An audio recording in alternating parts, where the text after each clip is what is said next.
Good day, everyone. Welcome to lecture number 5 on computer programming.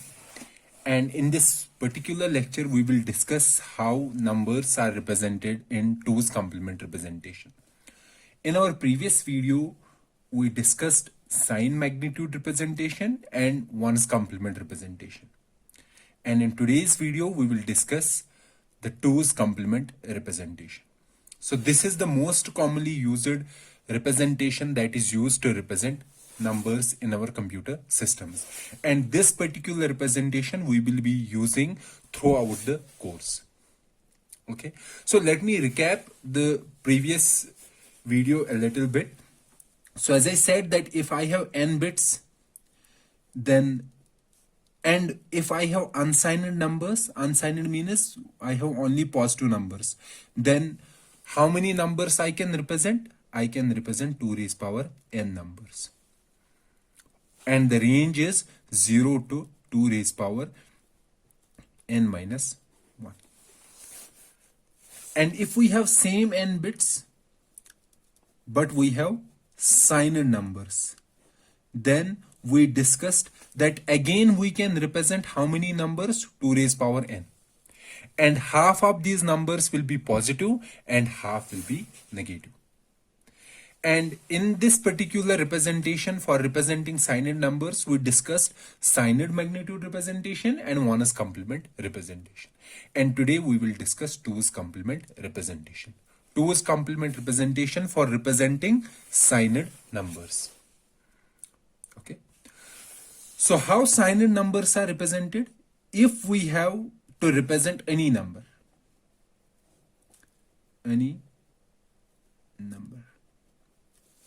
okay, in 2's complement using binary,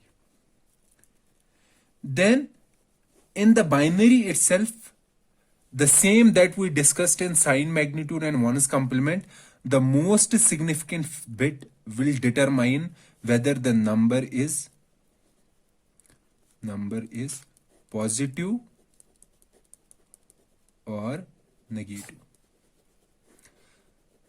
In sign magnitude, after finding the most significant bit, the magnitude of the number is represented by the remaining bits, excluding this most significant bit. However, in 1's complement representation, the magnitude is represented by all the bits. The most significant bit represents the sign, but the magnitude is represented by all the bits. We don't exclude any bit while finding the magnitude. If we have a positive number, so there is no change as compared to sign magnitude. However, if we have a negative number in 1's complement, then how we are going to find the magnitude?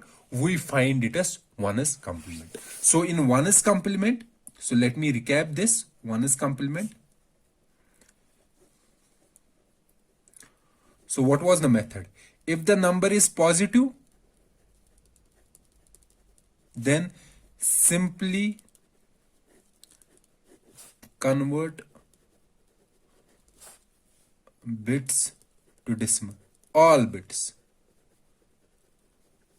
Okay. If the number is negative,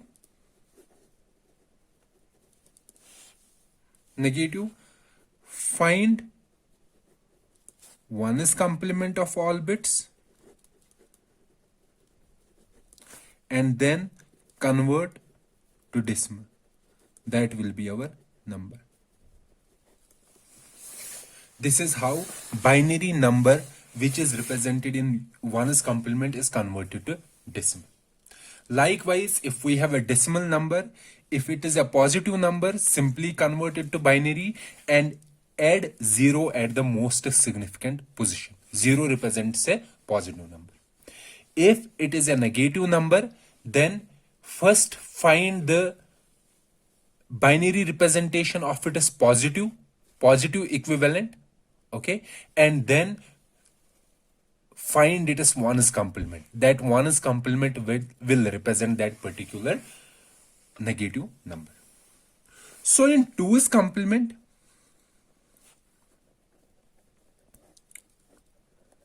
how a binary number is converted into a decimal number if I have a binary number in 2's complement. So if it is a positive number, again most significant bit is 0, that means it is a positive number. Then simply convert bits to decimal. That will be our number. That is same as we used to do in 1's complement. Now if the number is negative, negative means most significant bit is 1. Then find 2's complement. So here we were finding what? 1's complement. So here find 2's complement. I will show you what is 2's complement. Then convert to decimal. That will be our number. So what is 2's complement? For example, if this is my binary number. So what is it as 1's complement? 1's complement of 1011 is invert all the bits. It is 0, 1, 0, 0. This is 1's complement.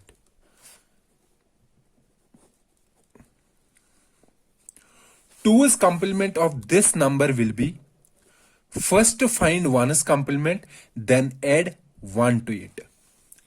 Okay, let's add 1 to this 1's complement. 1, 0 is 1, 0, 1, 0. So this is 2's complement of 1, 0, 1. So how we are finding a 2's complement?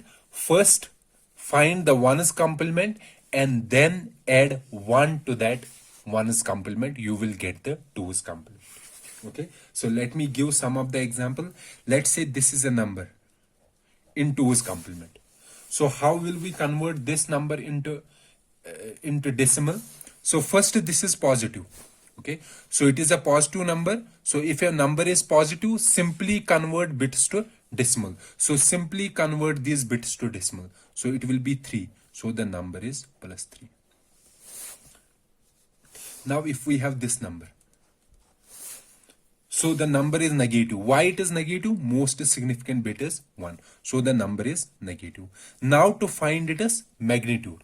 So as I said here, first find 2's complement. So find 2's complement of this 1011. Let's find its 2's complement. So first find 1's complement. What is 1's complement? This. Then add 1. So it will be 1. So this is it as 2's complement. So we found the 2's complement. Then convert this 2's complement to decimal. Now convert this to decimal. What it will be? It will be 5. So this is minus 5. So this is how a number, binary number which is representing in 2's complement is converted to decimal number. Now let's say we have a decimal number. Okay. So we have a decimal number. Any decimal number. We will see how we can represent this decimal number using binary in 2's complement.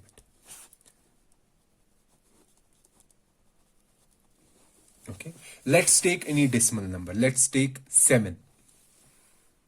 If it is a positive number, simply convert this into binary. So convert 7 into binary. 7 into binary will be 1, 1, 1 and add 0. You can add as many zeros as possible. It is your choice because 0 will represent a positive number. Okay.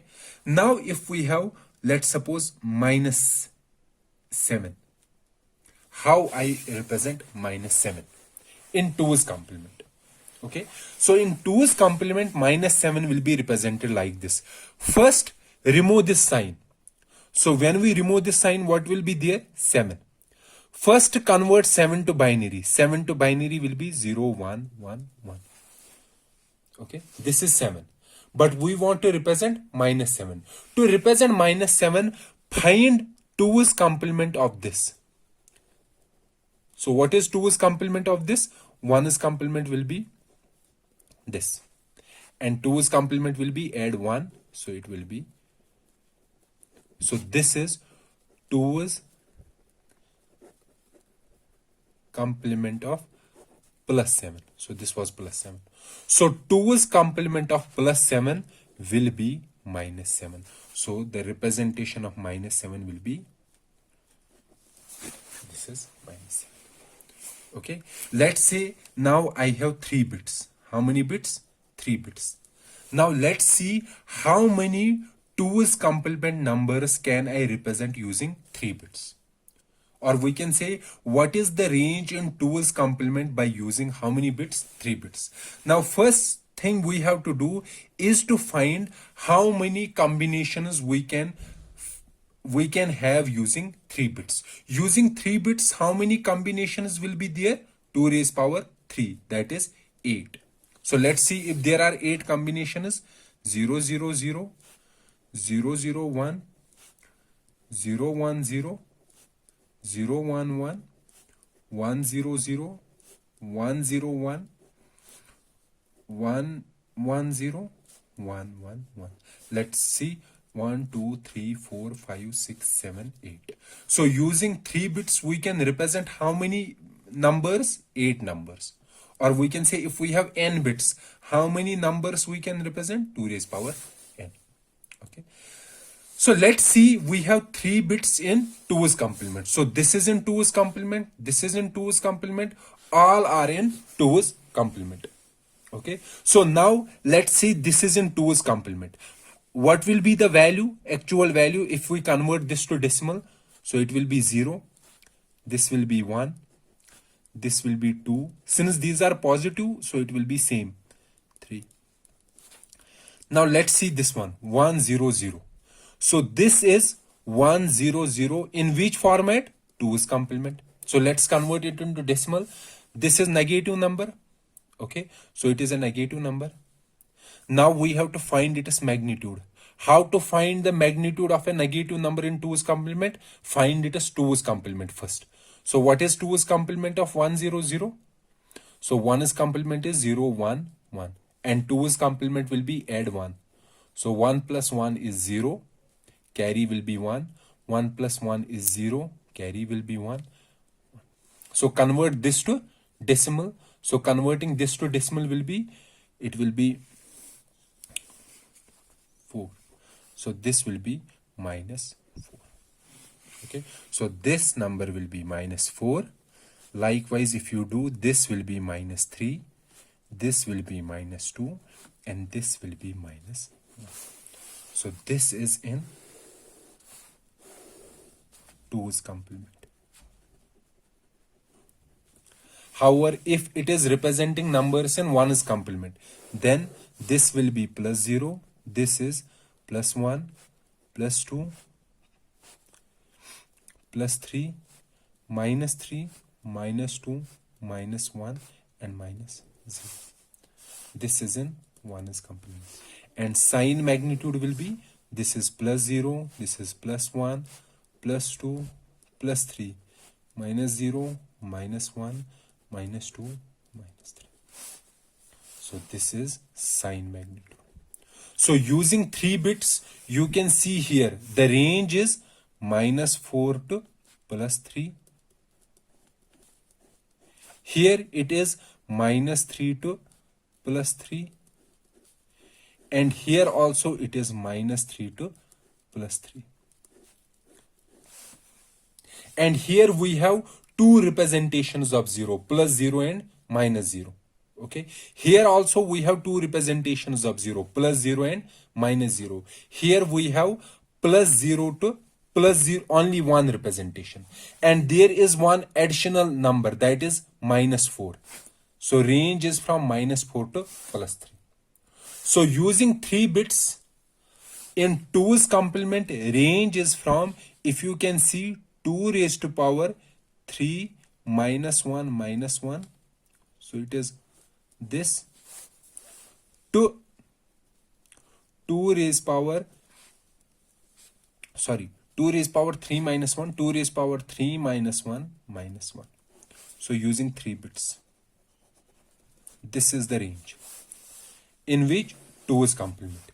In 1's complement, range is minus 2 raised power 3 minus 1 to minus 1 to plus 2 raised power 3 minus 1 minus 1.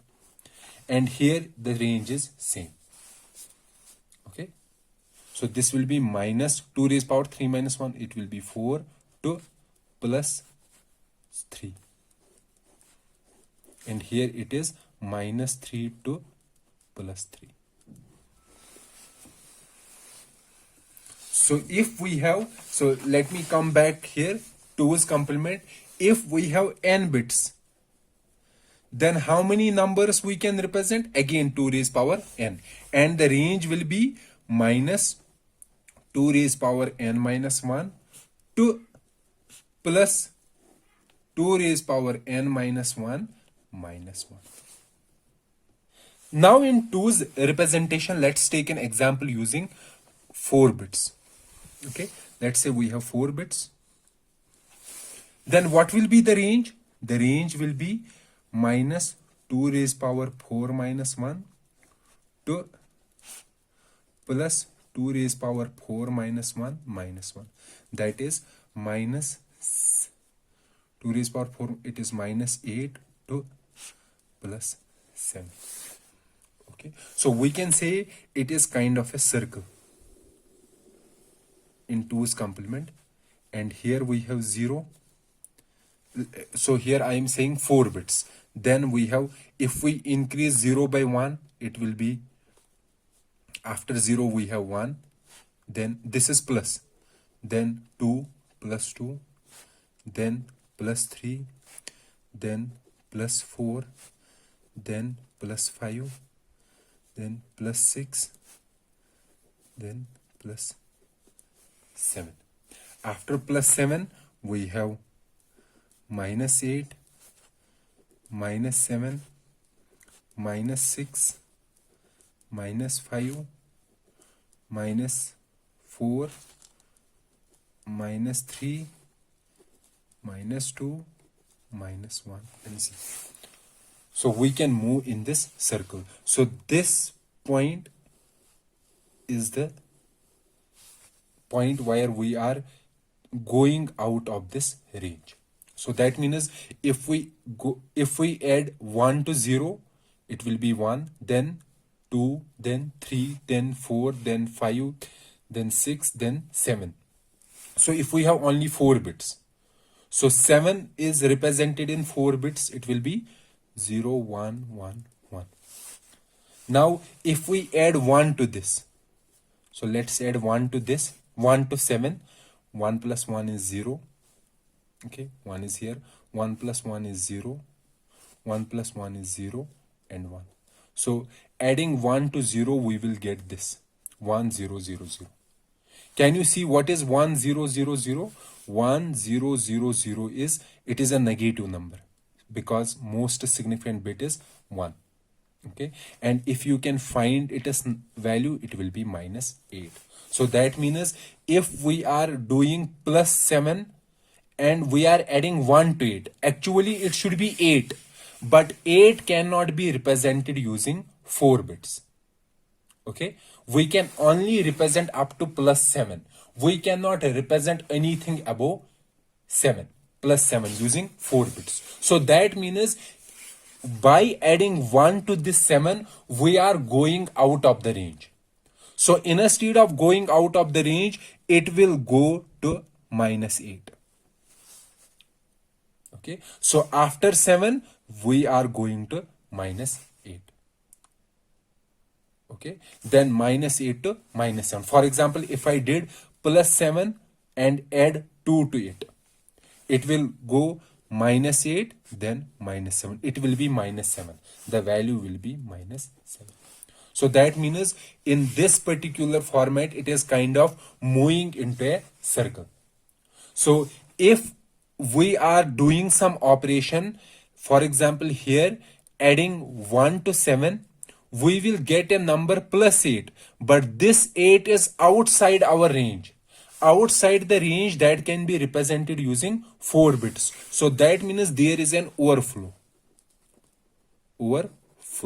We are going out of the range. So instead of overflow, it will start rotating in this particular circle. So we won't get a plus 8, we will get minus 8.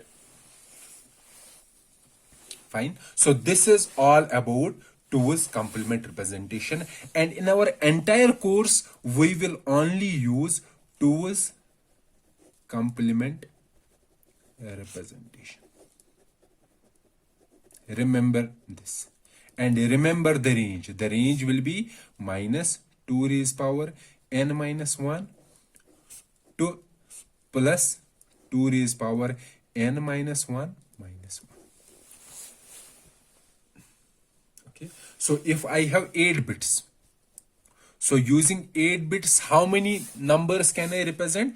Minus 2 raised power 8 minus 1 to plus 2 raised power 8 minus 1 minus 1. That will be minus 128 to plus 127. Okay. Likewise, if I have 16 bits, then we have to find the range accordingly. Okay. So this is about unsigned numbers. However, this is about signed numbers. If we have an unsigned number,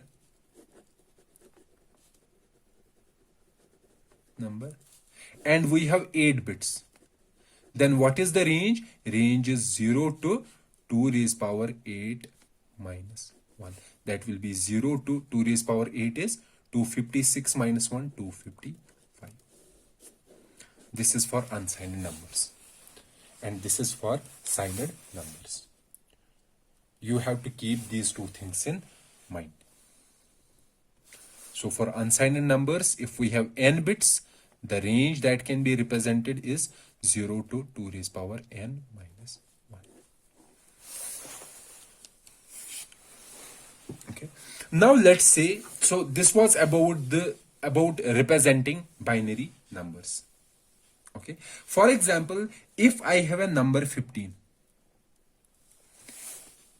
and I will tell you whether this 15 can be represented using 3 bits. Can we represent 15 using 3 bits in 2's complement representation? Can we represent it? So how you can answer this? You have to first find the range that can be represented using 3 bits. What is the range? In 2's complement, it will be plus, if you do it, it will be minus 4 to plus 3. So 15 is outside this range. Is there possibility to represent using 3 bits? No, because it is outside the range. However, if we are saying, for example, 15, can we represent 15 using 3 bits in unsigned mode? Unsigned, okay. So if we have 3 bits, then how many unsigned numbers it can represent? 0 to 2 raised power 3 minus 1, that will be 7.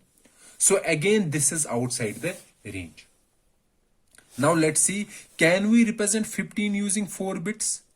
If we have 2's complement, now in 2's complement, range will be minus 8 to plus 7. Again here 15 is outside the range. Now if we are saying 4 bits unsigned, so using unsigned we can represent 0 to 15.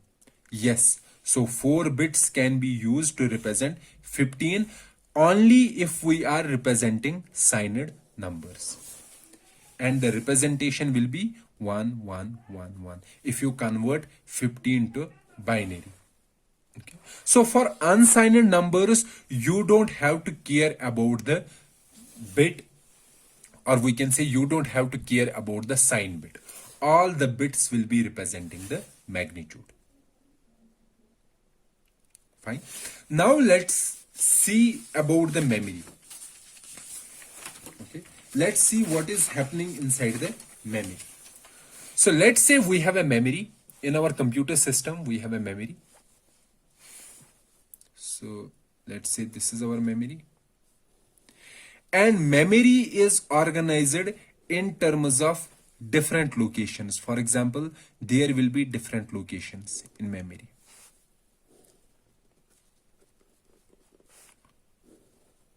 And each location stores some bits. In most of the processors, each location stores 8 bits.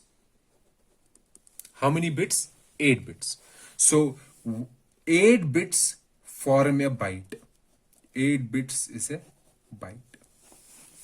So each location stores how many bits? 8 bits, or we can say, if we are saying 8 bits, that means 1 byte. So using 8 bits, these 8 bits, how many numbers, so what is the range that we can store in this? So the range is, using 8 bits, if we have 2's complement, range is minus 128 to plus 127. So any number in this range can be stored at this location. So can we store 129 at this location? No. Why? Because 129 is outside the range that is represented using 8 bits. Or we can say we cannot represent 129 using 8 bits. Why? Because 8 bits can represent only those numbers that are in this range. So for storing 129, we will require more than 8 bits. Let's say we will require 16 bits. That means we can store 129 in how many bits? 16 bits. So some portion will be stored at this byte and some portion will be stored at this byte. Fine. And each memory location, as I said, each memory can store how many bits? 8 bits, let's say. And we can say that each memory location stores a 1 byte. And each memory location has an address. Let's say it is address 0. This is address 1. This is address 2. Likewise, we have different addresses. Fine. And whenever I want to get data from the memory, let's suppose I have to get data from address 2. My processor or my computer will send an message to memory that I will require the data byte stored at address 2. Okay. So when I send a request to, when this processor sends a request to memory that I will require the data stored at address 2, it also informs the memory how much data I will require. Whether I will require a 1 byte, 2 bytes or 3 bytes or more than 3 bytes. For example, if I am sending a request that I will require 1 byte at address 2. So at address 2 we have how many bytes stored? 1 byte. So memory will send that 1 byte. Now for example, if processor is saying that I will require 2 bytes of data stored at address 2, but we have how much data stored at address 2? We have only 1 byte, but our processor wants how many bytes? 2 bytes. So it will take 1 byte from address 2 and the second byte from the next location, that is from address 3. And if my processor requires 4 bytes at address 2, it will take 1 byte from 2, second byte from 3, third byte from address 4, and fourth byte from address 5th. Okay. So whenever I require some data from memory, I may require 1 byte, 2 bytes, or 4 bytes. Okay. Or more than 4 bytes. So I only have to give the starting address of the memory. So that means if I require 4 bytes, these 4 bytes stored at 2, 3, 4 and 5, then I have to send starting address. Starting address is address 2. In most of the computer systems, processor does not get 1 byte of data from the memory. Instead, it gets, let's say, 4 bytes of data. Always 4 bytes of data. And it only sends the starting address to memory. Then it will get that amount of data from the memory. Let's say it is getting 4 bytes. The amount of data that my processor gets from the memory, that amount of data is also called the word. So if it is getting 4 bytes, then 4 bytes forms the word for this particular processor, because it is getting 4 bytes of data from the memory. So 4 bytes will be how many bits? 32 bits. So my processor is getting 32 bits of data from the memory each time it wants to get data from the memory. It cannot get only 1 byte. It always gets how many bytes? 32 bytes. There are some other processors that are getting 8 bytes of data from the memory. Okay, or we can say the word length in such processors is 8 bytes. 8 bytes will be 64 bits. So these processors which are getting 32 bits of data from the memory are called 32-bit processors. And the processors that are getting 64 bits of data from the memory at one point are called 64-bit processors.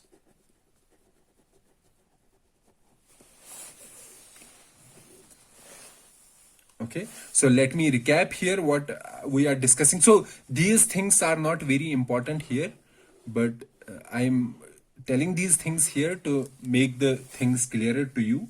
So what I am saying that every memory location stores some bits of data, and most of the processors store 1 byte of data at one location. Okay, and each memory is having an address. Okay, so here this address is for how many bytes of data? 1 byte of data. And this address is for 1 byte of data. So every byte has an address. Every byte has an address. So if my processor is sending get data from address 4. Okay, so from address 4 we will get X bytes of data, where X is the word length. So if the word length is 4, that is we will get 4 bytes of data starting at address 4. Fine. So this completes our lecture regarding 2's complement representation and how our memory is addressed and how data is stored in the memory locations. In the next lecture, we will start the fundamentals that are required for writing the programs in C. Okay, so let's meet in the next lecture. Till then, goodbye.